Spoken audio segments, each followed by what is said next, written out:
وعلى آله وصحبه أجمعين. نلتقي في هذه الجلسة الثانية اليوم في الملتقى الوطني الثامن لشبيهة العدالة والتنمية. في هذه الجلسة التي إن شاء الله ستكون مناسبة للنقاش السياسي الذي وعدنا شبيبتنا في العدالة والتنمية أن نفتحه من جديد. وبطبيعة الحال نحن نعيش اليوم في هذا الملتقى الثامن مرحلة مفصلية وحساسة من تاريخ بلادنا ومن تاريخ حزبنا ومن تاريخ شبيبتنا. ففي السنة الماضية لما ضمن الملتقى السابع كان حزب العدالة والتنمية ومعه شبيبة العدالة والتنمية في موقع سياسي هو موقع المعارضة، ولم يكن بعد الحراك السياسي قد أخذ مداه في بلادنا. ولكن اليوم نعقد هذا الملتقى ونحن في ظرفية سياسية جديدة وفي سياق إصلاحي جديد تبوأ فيه حزب العدالة والتنمية موقع الصدارة في الحق السياسي، وبالتالي فرض على شبيبتنا أيضا تم عقدت لجنتها المركزية أن تغير من مشروعها النضالي وأن تحدد من جديد أولوياتها. ومن بين الأولويات التي صادقت عليها اللجنة المركزية فقط أذكر الإخوان لأننا الآن نعيش هذه المرحلة ويجب أن نفهمها، أن من بين الأولويات التي جاءت بها الورقة المذهبية الجديدة أو المشروع النضالي الجديد هو تتبع ومراقبة العمل الحكومي، باعتبار أن حزبنا اليوم يقود هذه التجربة ونتمنى من الله سبحانه وتعالى أن يقودها إلى بر الأمل. طبعا الحال هذا التتبع وهذا التقييم وفي نفس الوقت التسويق السياسي والتواصل والإعلام والانفتاح كلها يعني أهداف ووظائف جديدة أخذت شبيبة العدالة والتنمية على نفسها أنها ستذهب بها إلى بعد مدى. في هذا السياق إذا نستضيف في هذه الأمسية الأستاذ مصطفى الخلفي وزير الاتصال والناطق الرسمي باسم الحكومة وعضو الأمانة العامة لحزب العدالة والتنمية. نرحب به بيننا اليوم في مدينة طنجة، ونرحب كذلك لا ننسى أن نجد الترحاب بضيوفنا من خارج المغرب ومن داخله، ونتمنى لهم مقاما طيبا بيننا. الموضوع كما تعلمون هو موضوع الساعة، ونحن أحوج اليوم إلى التواصل حوله. نحن أحوج اليوم إلى التواصل الأكثر حوله في ظل هجمة إعلامية شرسة تعرفونها اليوم بتفاصيلها كلما فتحتم موقعا أو تصفحتم جريدة. ومطلوب منا اليوم أن نتواصل حول الأداء الحكومي وحول العمل الحكومي، لأننا معنيون بهذا الأداء ومعنيون بهذا العمل.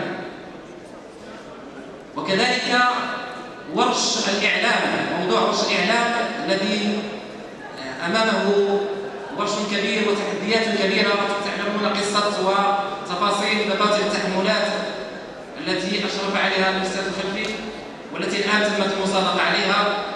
ما أحوجنا اليوم إلى قبل أن تصادق عليها هذا بطبيعة الحال صدقت عليها الحكومة، وهي الآن لدى هيئة الاتصال السمعي البصري. إذن تغير الأستاذ الشباني طبعا هذا الذي كان سيتناول الأداء الحكومي، ولكن بيننا الناطق الرسمي باسم الحكومة، وهو سيجمع إن شاء الله بين الحسنيين، وله كلمة مباشرة حتى نمطر عليه ليقارب هذا الموضوع. ومن بعد ذلك سنكون مع موعد مع تفاعل الإخوان والقاعة. والسلام عليكم ورحمة الله تعالى وبركاته. بسم الله الرحمن الرحيم، الحمد لله والصلاة والسلام على سيد المرسلين والعاقبة للمتقين. تحية لكل المناظرين والمناظرات، تحية لكل ضيوف الملتقى الوطني الثامن لشبيبة العدالة والتنمية. هذا الملتقى الذي يعكس إرادة مستمرة في ضرورة ربط الشباب المغربي وربط طلائع الشباب المغربي، وأنتم جزء من طليعة الشباب المغربي، ربطه بقضايا الوطن في همومه، جعله أكثر التحاما بالإشكالات والتحديات التي يواجهها، والأهم أن يكون منخرطا فاعلا، أن يكون مساهما مؤثرا، أن يكون رائدا ومنخرطا في إنجاح مسار الإصلاح الذي انخرطت فيه بلادنا. تفضل الأخ مسير وقال في السنة الماضية كان الملتقى، وفعلا في ملتقى السنة الماضية كان هنالك نقاش حول آفاق الإصلاح الديمقراطي في المغرب، وكان الملتقى قد نظم في شهر غشت، وكانت آنذاك بعض المؤشرات تتحدث عن مستقبل سلبي مظلم يعكس مسارا تراجعيا ويعكس عدم الاستفادة من دروس الربيع الديمقراطي. لكن كان هنالك أمل يجسده حزب العدالة والتنمية بخطابه وقياداته وشبيبته، يقول أن الإصلاح ممكن، وأن إنجاحه ممكن، وأن الانخراط فيه قدر. ليس هنالك من خيار إلا أن ننخرط في الإصلاح وأن ننجحه رغم كل الصعوبات والتحديات. كان النقاش بين هذين المسارين، وأي مسار ستكون له الغلبة، وأي مسار سينجح في جعل المغرب حقيقة نموذجا في الإصلاح في إطار الاستقرار. الكثيرون كانوا من المتشككين في قدرة المسار التالي، مسار الإصلاح في إطار الاستقرار، في قدرته على النجاح، وما زال البعض لغاية اليوم يشكك.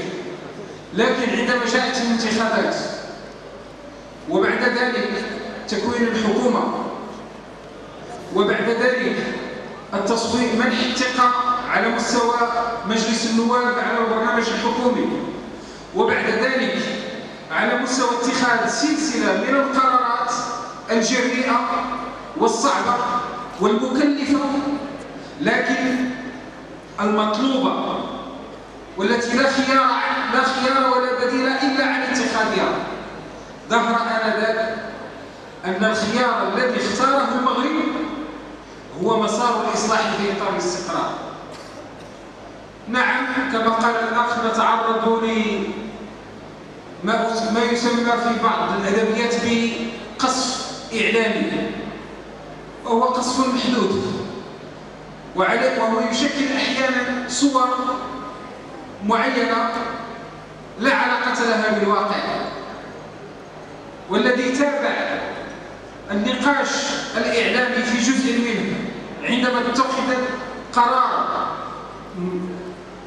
الزيادة في المحروقات ومراجعة الدعم الذي مخصص لها على مستوى صندوق المقاصة، كان البعض يظن بأن المغرب سيشتعل وبأن الأوضاع ستعرف زخم كبير على مستوى الاحتجاج، بل إن البعض بدأ يقول بأن الحكومة ستسقط. لكن ظهر أن الشعب المغربي واثق في هذه الحكومة ومؤمن ثقته عالية في الحكومة، ومؤمن بأن هذه الحكومة تتخذ القرارات التي فيها المصلحة، والتي تستلزم تضحيات، والتي تكون أحيانا مكلفة ولها آثار على حياته اليومية، لكنه يؤمن بأن هذه القرارات سيكون لها أثر كبير على مستقبله. طيب، اليوم مر تقريبا حوالي 8 أشهر على تعيين جلالة الملك للحكومة. تقريبا الأسبوع المقبل سنكمل حوالي 8 أشهر. ورغم أن الانتظارات عالية، فإن حصيلة هذه الحكومة تكشف على أن الوجهة والمسار هو مسار إيجابي. وسأسرد عدد من المؤشرات التي أعتبرها أساسية في قياس الوجهة الإيجابية للمسار، رغم ما قد نلاحظه من تعثرات أو من إكراهات أو من تحديات. على المستوى السياسي، الحكومة عندما جاءت طرحت أن لابد من انخراط جماعي في إصلاح سياسي ديمقراطي تصاعدي. ما هي عناوين هذا الإصلاح السياسي؟ العنوان الكبير هو ترجمة وتنزيل مقتضيات الدستور على أرض الواقع من خلال سلسلة من القوانين وسياسات عمومية ومؤسسات. الآن الحكومة أعدت مخططا تشريعيا متكاملا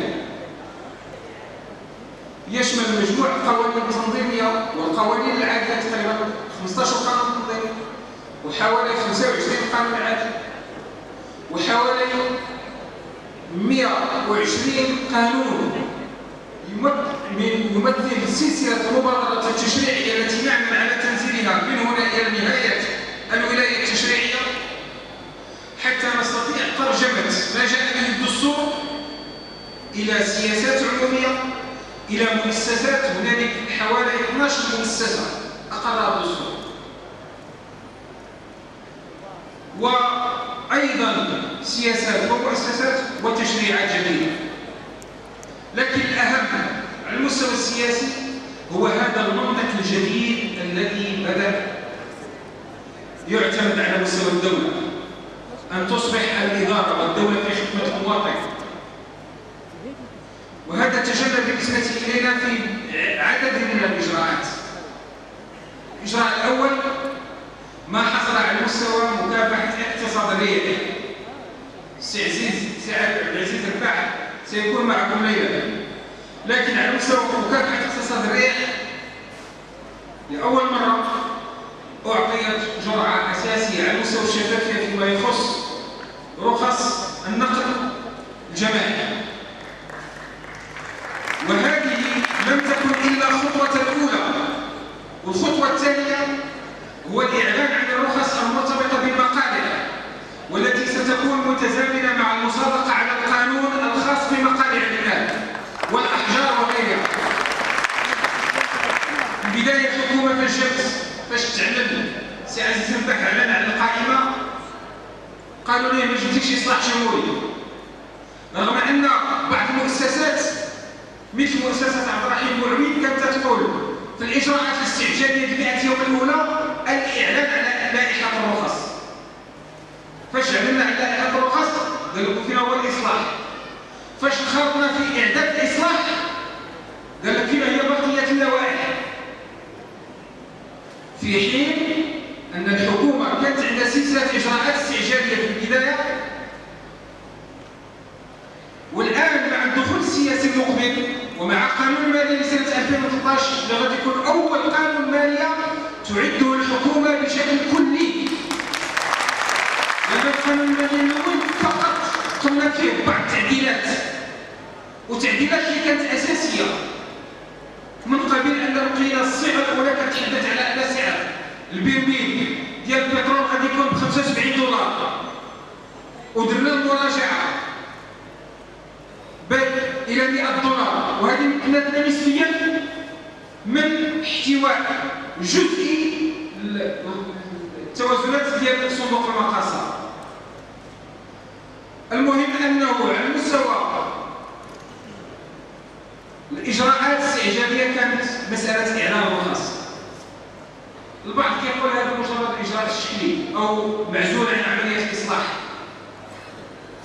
عملية الإصلاح كتقتضي قانون، كتقتضي دفتر تحملات، كتقتضي اللجنة الوطنية اللي كتمنح الرخص، كتقتضي اللجنة اللي كدير عملية التتبع ودراسة الآثار، الآثار البيئية، الآثار الاقتصادية، الآثار الاجتماعية، الآثار التنموية لإصلاح نظام مقالع الإمام مثلا. إذا لم يكن مواكبا بدراسات عن البيئة وإذا لم يكن مواكبا بدراسات عن الأثر لا يمكن أن نتقدم فيه.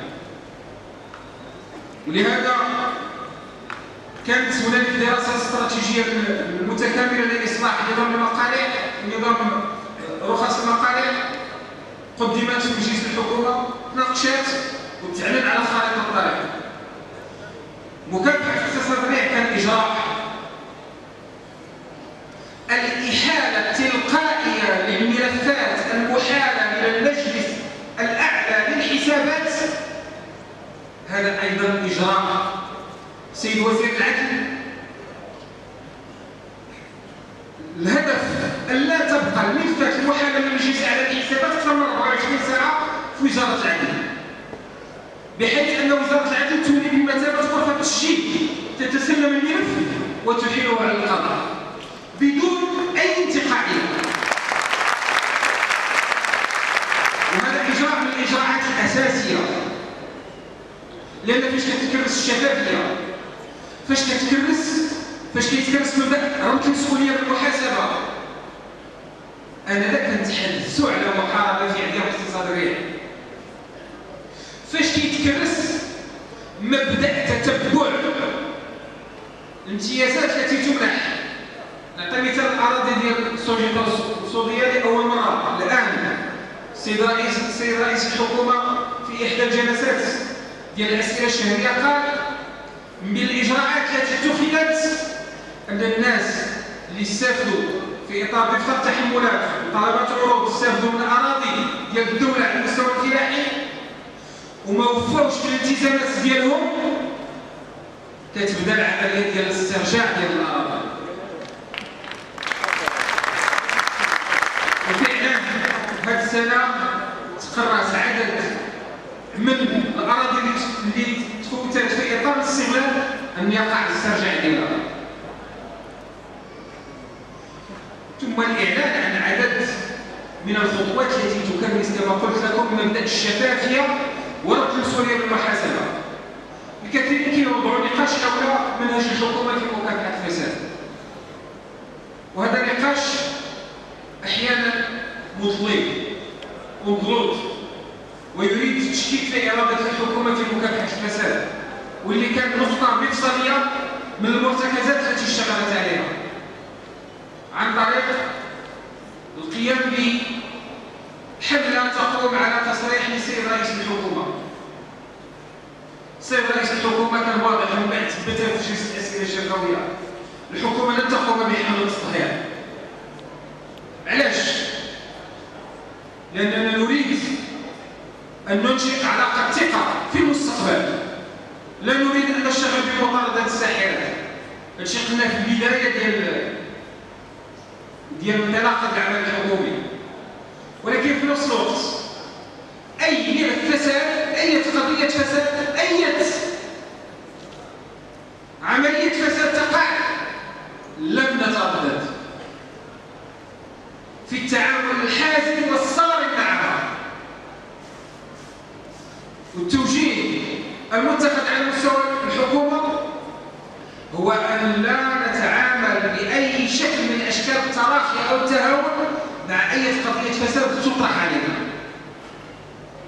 وأن يكون هناك تنسيق كلي مع وزارة العدل والحريات دون اللجوء إلى الضجيج الإعلامي أو الحديث الإعلامي، لأن إرادتنا في مكافحة الفساد هي أن نؤسس لمنطق جديد يقوم في العلاقة مع الإدارة ومع الدولة، هو منطق الشفافية ومنطق تكافؤ الفرص ومنطق ربط المسؤولية بالمحاسبة ومنطق تشجيع المبادرة. كان من الإجراءات وهذا طرح على مستوى الإعلام عندما تحملت المسؤولية وجدت تقريرين للمفتشية العامة للمالية، الأول حول الشركة الوطنية للإذاعة والتلفزة، والثاني حول شركة سوريا الجزائر. الإجراء الأول الذي قمت باتخاذه هو إحالة التقريرين على المجلس الإداري، وتنعقد لجنة الحكامة على مستوى الشركتين لدراسة تقريرين واستصدار عدد من التوصيات، حوالي 15 توصية تهم المشتري، تهم الصفقات العمومية، تهم الموارد البشرية، تهم الهيكلة، تهم العلاقة مع القطر، تهم مناخ العمل، واعتمادها كبرنامج عمل يصدر عن المجلسين الإداريين للشركتين، وأن يتم إرساء نظام لتتبع هذه التوصيات بحيث لجنة تقييم عقد برنامج الشركة الوطنية للإذاعة والتلفزة عقدت هذه السنة حوالي 6 لقاءات، وأعدت تقريرا قدم في شهر، أنجز في شهر ونص هذا الشهر. ولكن أهم إجراء ماذا كان؟ كان هو الإجراء المرتبط بإرسال نظام جديد في الصفقات المرتبطة بالإعلام العمومي يقوم على نظام طلبات العروض المفتوحة ويقوم على نظام الشفافية. ولهذا بدءا من هذا الأسبوع الماضي تم إطلاق بوابة إلكترونية لتسجيل كل طلبات التقدم بمشاريع الإنتاج على مستوى الإعلام العمومي. هذا الأمر كنت قد وعدت به وأعلنت عنه في مجلس النواب أثناء مناقشة مشكلة الرداء في البرامج الرمضانية، وقلت إن هذا المشكل أحد أسبابه ضعف الإعداد المبكر وغياب التنافسية الحقيقية. الآن البوابة الإلكترونية موجودة تسجل كل الطلبات، ونشتغل الآن على مستوى الشركتين عبر المجلسين الإداريين في إرساء اللجان لأن هذه اللجان حتى نمنع الطريق على أي تدخل من السلطة التنفيذية، لأنه ممكن وزير الاتصال يجي ويعين أعضاء اللجان ونقولوا الإعلام سيأخذ هذا اللون أو ذاك اللون. لا، التعددية موجودة في بلادنا، تكافؤ الفرص، المنافسة الشريفة فرضت علي وشخصيا كنت ممن اتخذت هذا القرار ودافعت عنه، بحيث أنه في إحدى اللقاءات التحضيرية قلت بالحرف أريد أن أحد من سلطاتي عن طريق جعل هذه